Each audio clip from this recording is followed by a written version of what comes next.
이제는 9시 구간대 이렇게 흔들어도 놀랍지도 않습니다. 좀 전에 하락 전환된다 이렇게 좀 말씀을 드렸는데 이제 유가증권 시장이 1% 가깝게 오릅니다. 그리고 수급이 기관이 또 강하게 들어오고 있는 상황이어가지고요. 이대로 또 위쪽으로 방향을 잡아줬으면 좋겠는데 남은 시간 어떤 변수들이 있을지 전문가의 시각으로 알아보겠습니다. 절대전략 토마토 투자클럽의 김정수 전문가입니다. 안녕하세요. 네, 안녕하세요. 반갑습니다. 투자 김정수 전문가입니다. 네, 오늘장 한마디 알려주세요. 오늘장 한마디는 5글자로 정리를 좀 해봤는데요. 오늘장 한마디는 인플레이션. 이렇게 표현을 좀 해봤습니다. 네, 인플레이션 요즘에 상당히 많이 회자되는 그런 단어입니다. 뭐 금리라든지 이런 부분에 연결시켜서 오늘 한마디로 이 부분을 주목하신 이유는 어디 있을까요? 인플레이션이라는 요 키워드가 등장한 거는 작년도 하반기부터 스물스물 이제 올라섰는데요. 이게 이제 주식시장에 어떤 식으로 이제 반영을 하느냐, 이게 이제 좀 중요하잖아요. 근데 작년도에 인플레이션이라는 부분이 나타나고 나서 시장이 반응하는 것과 그 다음에 지금 시장이 좀 반응하는 거는 좀 차이가 좀 있지 않나 이런 생각을 좀 해봤습니다. 이게 이제 무슨 이야기냐면요.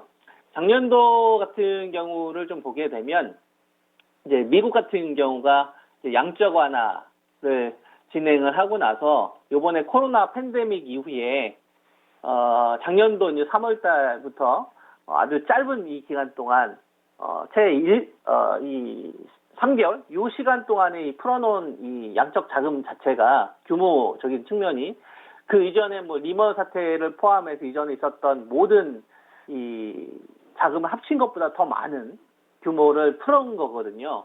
그래서 작년도 같은 경우에는 좀 그거에 대한 좀 부작용을 걱정을 하면서 시장이 좀 반응을 좀 했던 것 같아요. 그러니까 이 양적 완화로 인해서 분명히 인플레이션을 유발을 할 거고 이로 인해 이제 기업들은 이제 회사채 같은 경우를 발행을 했었을 때 더 어려울 거고 그 당시만 하더라도 코로나 팬데믹에 대한 이제 공포가 더 크다 보니까 불확실성을 좀 키우는 요인, 그러니까 좀 부정적으로 해석하는 요인들이 많았었다 이거죠. 그러니까 인플레이션으로 촉발될 수 있을 만한 여러 가지 사태. 그래서 주식시장에 대해서 이 강세 흐름을 보이는 거에 대해서 어떤 식으로 좀 접근을 좀 했냐면 작년도 이렇게 달리는 구간, 인플레이션이라는 이 부분에 대해서 시장에서 해석했던 거는 좀 거품을 유발을 하더라. 그리고 미국이 이렇게 진행하고 있는 이 양적 완화와 관련된 부분들은 나중에 누군가 폭탄을 맞을 거다. 이런 좀 부정적인 시각들, 이런 것들이 있으면서 지금의 시장의 이 흐름을 만들었다고 한다면 지금은 똑같이 양적 완화가 진행이 되고 있지만 시장에서 해석하는 거는 좀 부정적인 측면, 그러니까 거품을 걱정하기보다는 다른 대안이 뭐가 있지? 그러니까 인플레이션으로 촉발돼서 이 화폐 가치의 하락이 발생이 될 텐데 그러면 이거를 해지할 수 있을 만한 수단이 뭐가 있지? 이걸 계속 좀 찾으려고 하는, 그렇죠? 그러니까 대안을 계속적으로 시장에서는 찾으려고 하는 수요가 나오고 있지 않나. 더군다나 지금 백신을 좀 접종을 하고 있는 이런 구간인데요. 이제 우리나라 같은 경우는 이제 27일부터 화이트 백신 같은 경우가 이제 접종 시작이 될 텐데, 뭐 이스라엘 같은 경우는 많이 좀 진행이 됐잖아요. 그런데 이제 이게 집단 면역을 형성하려면 최소 6개월에서 1년이라는 시간이 이제 필요하다는 이거죠. 그러다 보니까 아무래도 밖에 돌아다니는 사람들보다는 집이나 어떤 사무실, 제한된 공간에서 인터넷을 많이 사용을 하고 데이터 트래픽을 좀 증가시키는 이 구조로 계속 가다 보니까 우리가 인터넷을 통해서 또는 이제 모바일을 통해서 이 주식시장이라는 거에 대한 접근이 되게 좀 쉬워지는 거고요. 그 다음에 또 비트코인 관련된 부분들에 대해서도 굉장히 좀 접근하기가 좀 쉬웠던 거죠, 옛날보다. 그리고 우리가 이제 이 주식시장에 대해서 가격 조정이 좀 나오거나 좀 기간 조정이 나오게 되면 이 돈들이 밖에 나가서 소비 형태가 돼야 되는데 지금은 이제 이 코로나 부분이 여전히 남다 보니까 소비 바깥으로 돌아다니지 못하고 둥둥 떠 있는 거예요. 계속 대안을 찾으려고 하다 보니까 새로운 어떤 먹잇감을 같이 찾으려고 하는 거죠. 그래서 우리가 좀 시장에 대해서 이거 생각했던 것보다 우리가 작년도 11월 달부터 이제 1월 달까지 이 랠리가 나왔는데 요거보다 더 큰 랠리가 앞으로 좀 나올 수도 있겠다라는 생각이 좀 많이 듭니다. 그러한 과정 속에서의 기간 조정이 나타나고 있는 게 아닌가. 이렇게 좀 판단을 좀 하고 있고요.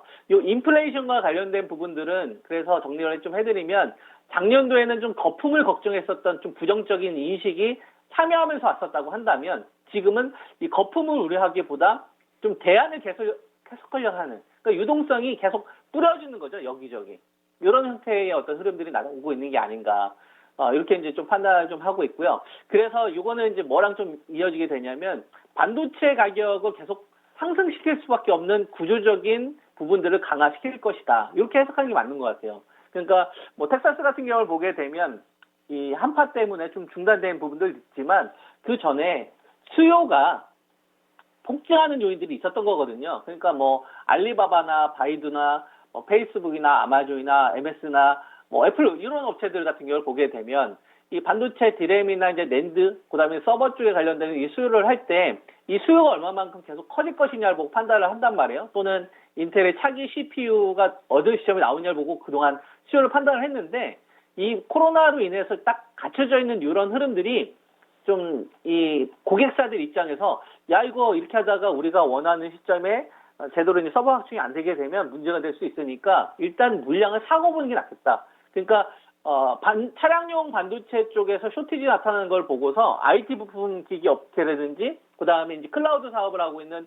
MS나 이제 아마존 이런 업체들 그다음에 이제 유튜브 같은 경우도 보면은 사람들이 이제 한꺼번에 이번 코로나 때문에 많이 사용을 하다 보니까 막 화질이 좀 저하소가 되고 이런 흐름들이 좀 있었잖아요. 그러다 보니까 미리 물량을 좀 구매하려고 하는 이런 수요가 갑자기 생겨버렸다 이거죠. 근데 이 흐름을 좀 바꾸기가 당분간 어렵지 않을까 이렇게 좀 보고 있어서 현재 시장에서 나타나고 있는 좀 박스는 저는 굉장히 좀 건강한 박스권이라 좀 보고 있고요.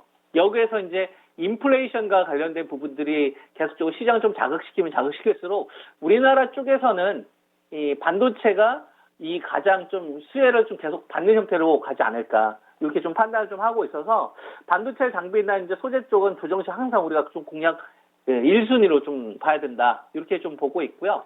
그 다음에 이게 자율주행이라는 키워드가 좀 등장을 하면서 올해 1월 달부터 1월 중순까지 이 랠리가 만들어졌잖아요. 그리고 나서 지금 거의 한 1개월 반 정도 박스권 흐름을 좀 보였는데 이 애플카 이슈가 많이 좀 줄어들었죠.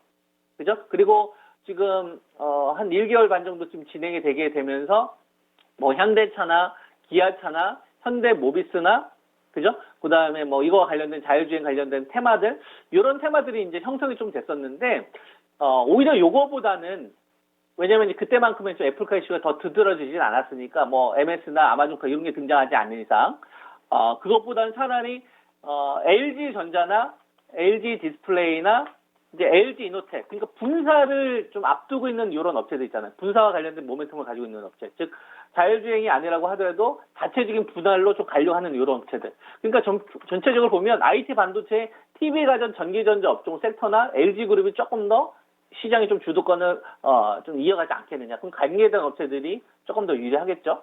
이런 식으로 좀 시장에 좀 포커스가 좀 맞춰지지 않나 이렇게 말씀을 좀 드릴 수 있을 것 같습니다. 네. 관심 갖고 보고 계신 종목 있으세요?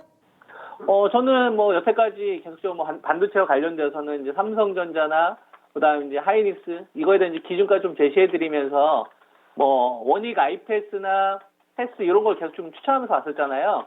그러다 이제 소재 관련된 업체도 이제 여러분들이 좀 관심을 가져야 된다라고 했는데 하나 머티리얼즈는 이제 말씀드리고 나서 이제 너무 잘 갔고요. 그러면 이제 원익 QNC나 KC텍 같은 기업을 공략하시면 되지 않을까 이렇게 말씀 좀 드릴 수 있을 것 같습니다. 원익 QNC도 여러 차례 좀 강조를 해주셨는데 조금 더 눈여겨보겠습니다. 오늘 자세한 말씀 고맙습니다. 예, 감사합니다. 네.